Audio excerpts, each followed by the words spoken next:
चैत्र नवरात्रि में माता लक्ष्मी घर में आने के शुभ सात संकेत देती है।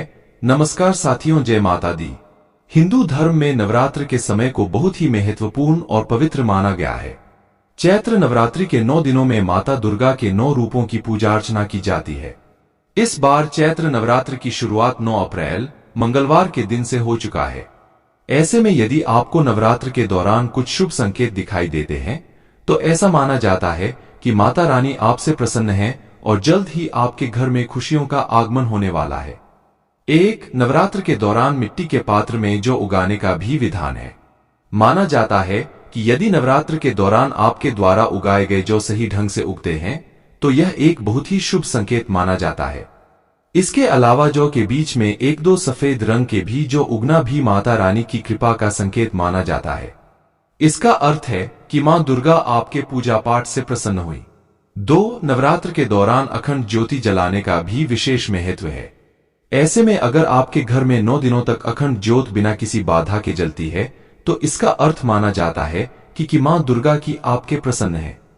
बहुत जल्द 3. स्वप्न शास्त्र में माना गया है कि यदि किसी व्यक्ति को नवरात्र की पवित्र अवधि में सपने में मां दुर्गा के किसी भी रूप के दर्शन होते हैं तो यह एक शुभ संकेत है। इसका अर्थ है कि माता रानी आपकी पूजा अर्चना से प्रसन्न है और आपके लिए बहुत जल्द धन लाभ के योग बनने वाले हैं। 4. शंख एक प्राचीन वाद्य यंत्र है जिसे हिंदू धर्म में महत्वपूर्ण माना गया है। शंख की ध्वनि मां लक्ष्मी के आगमन का संकेत मानी जाती है। यहां तक कि अक्सर लोग शंख बजाकर मां लक्ष्मी का स्वागत करते हैं और अपने घर को धन और समृद्धि से भर देने की कामना करते हैं। 5. मां लक्ष्मी को खुश करने के लिए आपको ध्यान देना चाहिए कि आप शुभ मान्यता के अनुसार स्वच्छ, सात्विक और उत्तम खाने पीने की आदत रखें। यह एक साधारण और आसान तरीका है जिससे आप मां लक्ष्मी की कृपा प्राप्त कर सकते हैं। 6. घर की सफाई और झाड़ू का उपयोग हमारे जीवन में बहुत महत्वपूर्ण होता है। यह मान्यता है कि मां लक्ष्मी सिर्फ साफ सुथरे और सुख शांति भरे घरों में वास करती है। इसलिए अपने घर को स्वच्छ रखने के लिए नियमित रूप से झाड़ू लगाना और सफाई करना महत्वपूर्ण है। 7. जब माता लक्ष्मी किसी इंसान के घर में आती हैं तो उसके घर में शुभ लक्षण दिखाई देने लगते हैं।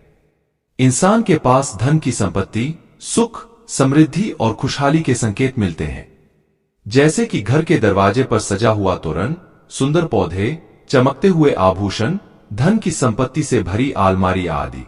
माता रानी इन 3 जगह पर नहीं रुकती हैं, जान लो। नंबर 1. शास्त्रों में देवराज इंद्र और लक्ष्मी संवाद में इसका वर्णन भी है।